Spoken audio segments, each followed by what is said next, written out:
Hello bachcho, let's read this question. So this question say a cylindrical bar magnet is kept along the axis of a circular coil.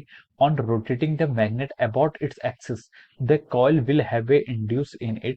Option A is a current, option B no current, option C only an EMF, option D both an EMF and a current. Okay, तो चलिए अब हम इस question को start करते हैं। तो देखिए बच्चों, इस क्वेश्चन का जो आपका की कॉन्सेप्ट होगा, इस क्वेश्चन का की कॉन्सेप्ट हम यहाँ पर लिख सकते हैं कि हमें यहाँ पर बोला है कि एक बार मैग्नेट से हमें यहाँ पर क्या बताना है, हमें यहाँ पर इंड्यूस ईएमएफ बताना है, यहाँ पर ईएमएफ इंड्यूस होगा या फिर नहीं होगा। Okay, so we can write down the key concept of this question is our induced EMF और induced current. Induce EMF induce होगा तो करंट भी आपकी इंड्यूस होगी। ओके, अब देखिए क्वेश्चन में उसने क्या बोला कि एक cylindrical bar magnet is kept along the axis of a circular coil. एक सर्कुलर कॉइल है, मान लीजिए ये आपकी सर्कुलर कॉइल है, this is our circular coil. ये क्या आपकी सर्कुलर कॉइल है, इस तरीके से आपकी एक सर्कुलर कॉइल है। ये जो आपका डैश लाइन है यानी कि आपकी आपकी आपकी तरफ है, ठीक है, और जो आपकी डैश लाइन है आपकी तरफ है, और जो डॉटेड लाइन है ये आपकी क्या है, स्क्रीन के इनसाइड है। ओके, अब हम इस पर एक एक्सिस ड्रॉ कर लेते हैं। Cylindrical bar magnet is kept along the axis of a circular coil.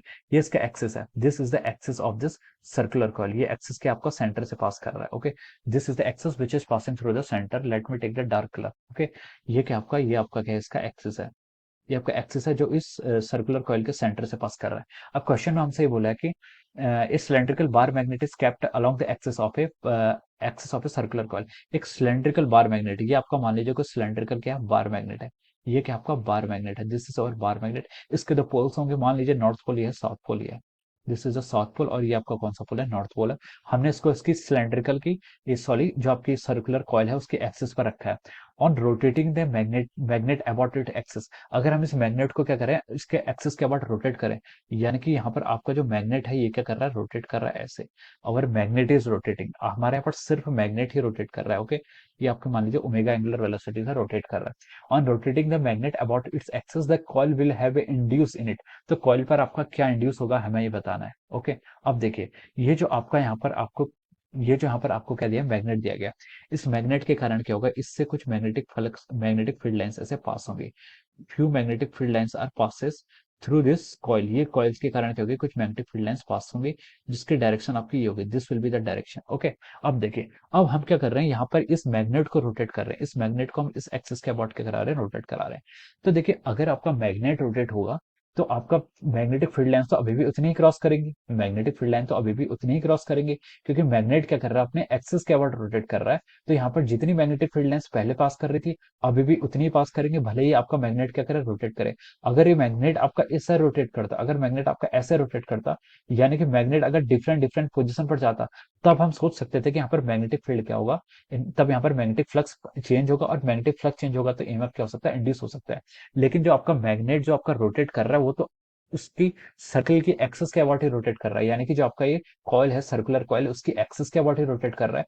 तो यहाँ पर कोई आपका ईएमएफ इंड्यूस नहीं होगा। अगर ये उसके एक्सिस के अबाउट ना रोटेट करके किसी और डायरेक्शन में रोटेट करता, तब आपका यहाँ पर मैग्नेटिक फ्लक्स क्या हो सकता था, इंड्यूस हो सकता था। लेकिन इस केसेस में कोई आपका मैग्नेटिक फ्लक्स इंड्यूस नहीं होगा, क्योंकि बी आपका मैग्नेटिक फील्ड कांस्टेंट है, एरिया वेक्टर भी कांस्टेंट है, और एरिया वेक्टर और मैग्नेटिक फील्ड के बीच का एंगल भी क्या आपका कांस्टेंट ही है। ठीक है, तो यहाँ पर हम बोल सकते हैं कि there is no EMF induce, यहाँ पर कोई भी आपका ईएमएफ क्या होगा, इंड्यूस नहीं होगा।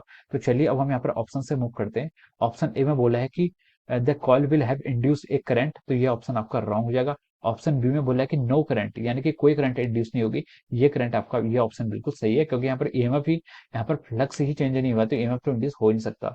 सी में only an EMF, this is also wrong. D में बोला कि both an EMF and current, this must be wrong. So यहाँ से जो आपका राइट ऑप्शन आएगा वो क्या आएगा, आपका option B is correct answer of this question.